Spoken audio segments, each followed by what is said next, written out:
भारत और अमेरिका की दिल दोस्ती डील का विश्लेषण कर रहे हैं हम। और अब अमेरिका के उस कदम की बात जो एक वादा भी है कि भारत के दुश्मनों की जगह अमेरिका में बिल्कुल नहीं है।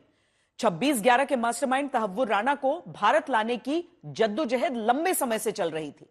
अब इस पर मुहर लग गई है और इसके साथ ही खालिस्तानी आतंकियों को लेकर भी अमेरिका अपनी नीति और नियत स्पष्ट कर रहा है। Mumbai terrorist attack is going to be going back to India. 4 साल बाद हुई पीएम मोदी और अमेरिकी राष्ट्रपति ट्रंप की मुलाकात में कई मुद्दों पर बात हुई।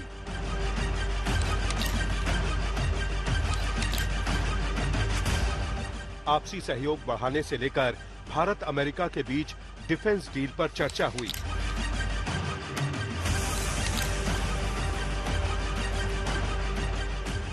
लेकिन पीएम मोदी के इस दौरे की सबसे बड़ी कामयाबी मुंबई हमले में मोस्ट वांटेड आतंकी तहव्वुर राणा के प्रत्यर्पण की मंजूरी रही है, जिस पर ट्रंप प्रशासन ने मुहर लगा दी है।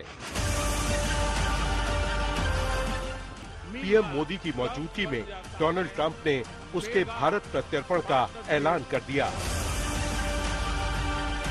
अब दोबारा सत्ता संभालते ही ट्रंप प्रशासन ने तहव्वुर राणा को लेकर जो फैसला किया है वो साफ जताता है कि आतंकवाद के खिलाफ अमेरिका पूरी तरह से भारत के साथ है और पीएम मोदी के दौरे के वक्त ट्रंप का ये बड़ा ऐलान इस अभियान में सहयोग की पक्की गारंटी है।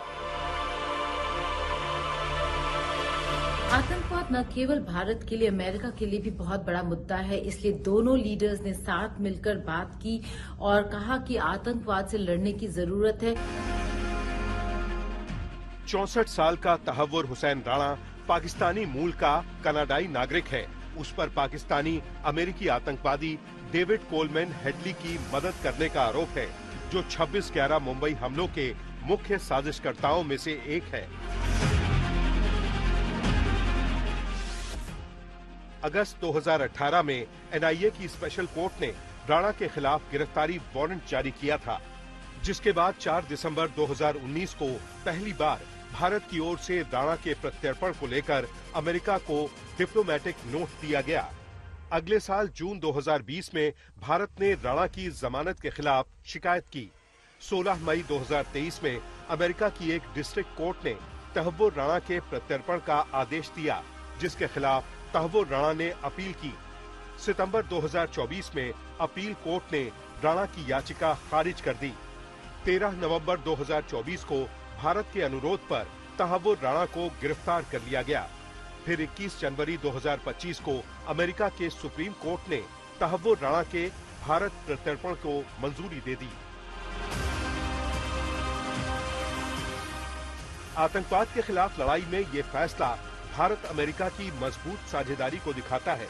ऐसे में भारत की ओर से इस फैसले का स्वागत किया गया है।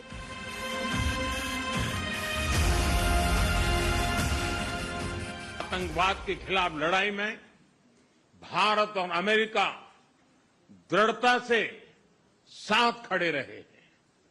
हम सहमत हैं कि सीमा पार आतंकवाद के उन्मूलन के लिए ठोस कार्रवाई आवश्यक है और मैं राष्ट्रपति जी का आभारी हूं।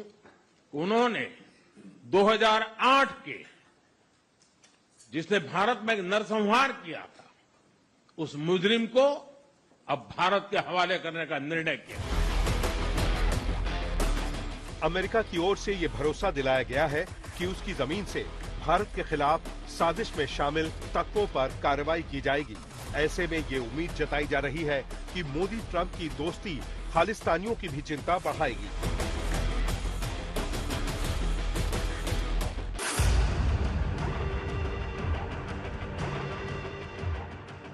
भारत और अमेरिका दोनों के लिए गुरपतवंत सिंह पन्नू की गतिविधियां खतरा बनती जा रही है। पीएम मोदी की मौजूदगी में दिया गया ट्रंप का ये भरोसा खालिस्तानी समर्थकों के लिए खतरे की घंटी है। बहुत बहुत बड़ा तमाचा ये खालिस्तानियों पर पड़ा है। क्यों? क्योंकि उस लिस्ट में कई सारे ऐसे खालिस्तानी एलिमेंट्स हैं जो यहाँ अमेरिका में कई सालों से रह रहे हैं और कोशिश यही है कि वो यहीं पे रहे, लेकिन क्योंकि वो वांटेड लिस्ट में है, क्योंकि उन्होंने ऐसे काम भारत में करे हैं जिसकी वजह से उन्हें वहां पर सजा भुगतनी चाहिए, लेकिन वो देश छोड़कर भागे और कई लोग कनाडा पहुंचे, कई लोग अमेरिका पहुंचे। अब उस लिस्ट में चुन चुनकर जिन लोगों का नाम भारत ने दिया है उन पर कार्रवाई होगी यहाँ पर और फिर भारत भेज दिया जाएगा। आतंकवाद के खिलाफ पीएम मोदी को ट्रंप का साथ और भरोसा मिला तो पाकिस्तान तिलमिला गया।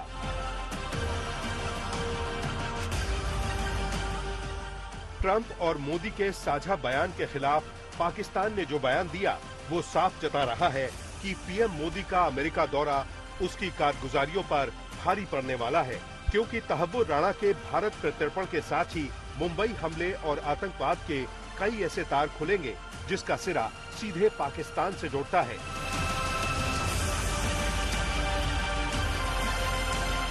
गीता मोहन के साथ रोहित शर्मा, वॉशिंगटन डीसी, आज तक। मोदी और ट्रंप की इस खास मुलाकात में दोनों देशों के बीच 1 और 11 वाली आपसी विश्वास की दस्तक रक्षा सौदे पर हुई बातचीत में भी साफ साफ सुनाई दी। डोनाल्ड ट्रंप ने कहा कि वो भारत को अमेरिका का अत्याधुनिक स्टेल्थ फाइटर प्लेन F-35 बेचना चाहते हैं। इससे पहले अमेरिका ने इस जंगी जहाज को ब्रिटेन, ऑस्ट्रेलिया, दक्षिण कोरिया और इटली जैसे अपने बेहद करीबी दोस्तों से ही साझा किया है। अमेरिका ने तुर्की से इसे लेकर होने वाली डील को उसके S-400 खरीदने पर रद्द कर दिया था, लेकिन रूस के S-400 से लैस भारत को डोनाल्ड ट्रंप एक कदम आगे बढ़कर अपना सबसे खतरनाक फाइटर प्लेन देने को ऑफर कर रहे हैं।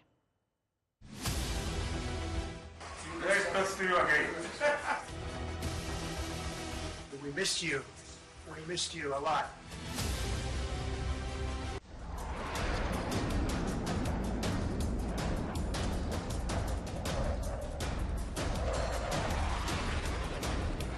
F-35 lightning stealth fighter jet, ये है वो लड़ाकू विमान जिसे पीएम मोदी के दौरे पर अमेरिका ने भारत को बेचने का प्रस्ताव रखा। बातचीत के बाद अमेरिकी राष्ट्रपति ने ऐलान किया कि अमेरिका भारत को अपना 5th generation fighter jet F-35 देगा, जो भारत की सैन्य ताकत में कई गुना इजाफा कर देगा। F-35 5th जनरेशन का स्टेल्थ फाइटर जेट है। सिंगल इंजन वाले इस सुपरसोनिक विमान का निर्माण अमेरिकी कंपनी लॉकहीड मार्टिन ने किया है। अमेरिकी वायुसेना बरसों से इस ताकतवर फाइटर जेट का इस्तेमाल कर रही है और इस लड़ाकू विमान की ताकत का लोहा पूरी दुनिया मानती है। F-35 सिंगल इंजन है, हालांकि बहुत उम्दा इंजन है। लॉकहीड मार्टिन ने बनाया है जहाज को, 40,000 पाउंड थ्रस्ट है और इसकी जो सबसे बड़ी खूबी एक है, इसकी स्टेल्थ कैपेबिलिटी बहुत बढ़िया है, क्योंकि इसको पेनिट्रेट करके जाना है दुश्मन के रडार में दूर, तो उसकी स्टेल्थ कैपेबिलिटी। F-35 से बड़ी बात यह भी है कि अमेरिका आसानी से इस फाइटर जेट का सौदा किसी देश के साथ नहीं करता। अगर भारत को F-35 विमान मिलता है तो भारत गैर नाटो और गैर प्रशांत अमेरिकी सहयोगी ऐसा पहला देश होगा जिसके पास F-35 फाइटर विमान होगा।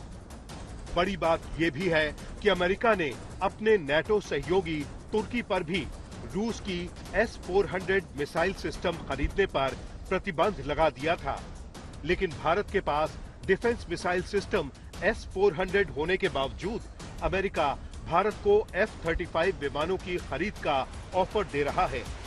अमेरिका का 5th जनरेशन फाइटर जेट देखकर चीन जैसे देशों की भी नींद उड़ी हुई है।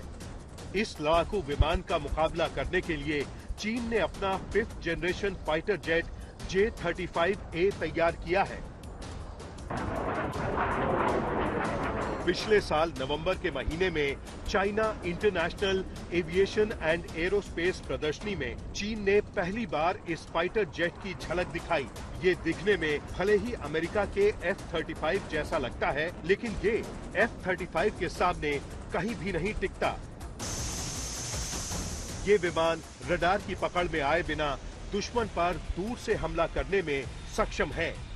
हालांकि कुछ भारतीय सैन्य विशेषज्ञों का मानना है कि F-35 लड़ाकू विमान में टेक्नोलॉजी ट्रांसफर या जॉइंट प्रोडक्शन शामिल नहीं होगा। इसका तकनीकी नियंत्रण अमेरिका के पास होगा। दोनों बातें भारत की रक्षा क्षेत्र में आत्मनिर्भरता और संप्रभुता के खिलाफ होंगी। दूसरी तरफ विदेश सचिव ने साफ कर दिया है कि F-35 फाइटर का ऑफर सिर्फ ऑफर तक ही सीमित है। It's currently something that's at the stage of a proposal, but I don't think the formal process in this regard has started as yet. हालांकि ट्रंप ने इस संबंध में कोई समय सीमा नहीं दी है। ये घोषणा भारत और अमेरिका के बीच बढ़ते सैन्य सहयोग को साफ-साफ दर्शाती है। गीता मोहन के साथ रोहित शर्मा, वॉशिंगटन डीसी, आज तक। डोनाल्ड ट्रंप की तरफ से टैरिफ के मोर्चे पर कही बातें जहां 1 और 11 वाली दोस्ती के लिहाज से इम्तिहान कही जा सकती हैं, लेकिन अमेरिकी राष्ट्रपति की तरफ से जो कुछ चीन पर कहा गया वो भारत के लिहाज से बहुत अहमियत रखता है। आज तक ने जब ट्रंप से पूछा कि वो अगर भारत पर सख्त रहेंगे तो चीन को कैसे मात देंगे, इस सवाल का जवाब देते हुए किसी अमेरिकी राष्ट्रपति ने पूरे 5 साल बाद गलवान से संघर्ष पर कोई बयान दिया। डोनाल्ड ट्रंप ने शी जिनपिंग से लेकर चीन को लेकर अपने इरादों को खुलकर जताया।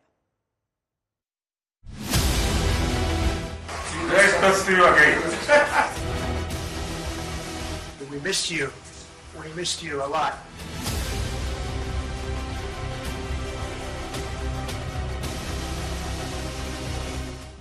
A really fantastic job. A great leader. Great leader. America की सत्ता में वापसी के बाद डोनाल्ड ट्रंप अपने पुराने अंदाज में ही दिखाई दे रहे हैं। पुराने दोस्तों पर ही भरोसा जता रहे हैं। अमेरिका की ताकत को चुनौती देने वाले देशों को अपने हिसाब से कड़ा संदेश दे रहे हैं। डोनाल्ड ट्रंप के इसी रुख की झलक पीएम मोदी से मुलाकात के वक्त भी दिखी, जब उन्होंने चीन को लेकर किए गए सवाल पर बेहद सख्ती से अपनी बात कही। President Trump, how are you going to fight China if you're going to be tough with India on trade? How are you going to beat China then? We're in very good shape to beat anybody we want, but we're not looking to beat anybody. We're looking to do a really good job. We've done a fantastic job for the American people. We had a great 4 years, and we were interrupted by terrible administration, absolutely terrible. They didn't know what they were doing, and now we're putting it back together, and I think it's going to end up being much stronger than it was before, even much stronger than it was before. Bharat और America दोनों को एहसास है कि चीन Indo Pacific क्षेत्र में उसके लिए सबसे बड़ा खतरा है। यही वजह है कि बाइडेन प्रशासन से इतर ट्रंप प्रशासन अपने रुख से चीन को भी साफ साफ संदेश दे रहा है। ट्रंप अपने बयान में चीन को देख लेने की बात कह रहे हैं। We're in very good shape to beat anybody we want, but we're not looking to beat anybody. We're looking to do a really good job. Bharat और अमेरिका दोनों ही देश टेक्नोलॉजी के लिए चीन पर अपनी अत्यधिक निर्भरता को लेकर चिंतित हैं। चीन की विस्तारवादी नीति भी दोनों देशों के लिए चुनौती है। भारत के लिए फोकस उसकी सीमा पर है, जबकि अमेरिका के लिए ये इंडो पैसिफिक क्षेत्र में है। लिहाजा दोनों देश चीन के मुद्दे पर एक साथ खड़े हैं और आगे भी किसी भी चुनौती के साथ निपटने के संदेश दे रहे हैं। पीएम मोदी और ट्रंप की मुलाकात में कई मुद्दों पर बात हुई, रक्षा समझौते पर भी सहमति बनी। ट्रंप और पीएम मोदी की ये दोस्ती बीजिंग में खलबली मचाने वाली है, जिसका बड़ा असर आने वाले दिनों में दिखाई दे सकता है। गीता मोहन के साथ रोहित शर्मा, वॉशिंगटन डीसी, आज तक।